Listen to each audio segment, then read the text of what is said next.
మీ జీవము క్రీస్తుతో కూడా దేవుని యందు దాచబడి ఉన్నది. కొలస్సీలకు రాసిన పత్రిక 3వ అధ్యాయము 3వ వచనం. భూ సంబంధమైన వాటి యందు మనసుంచకుడి, ధనము, సంపద, హోదా, పేరు, ప్రతిష్ఠితలు కోరుకొనకుడి, మరియు అపవిత్రతను జరిగింపకూడదు.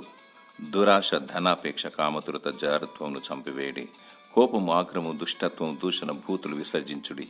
నోటి ద్వారా ధనము సమకూర్చుకొనుటకు అబద్ధమాడకుడి. చీటింగ్, కన్నింగ్, మోసం, దగా చేయకుడి. నీవు సుఖముగా బ్రతుకుటకు ఎదుటి వ్యక్తిని ముంచివేయకూడదు. కీడును తలపెట్టకూడదు. దేవుడు సహించడు.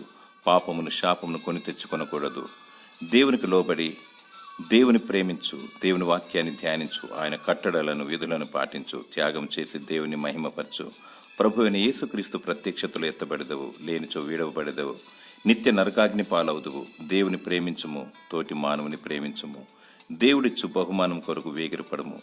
దేవుడు నీకు పరలోకపు దీవెనలు దయచేయునుగాక. ఆమేన్.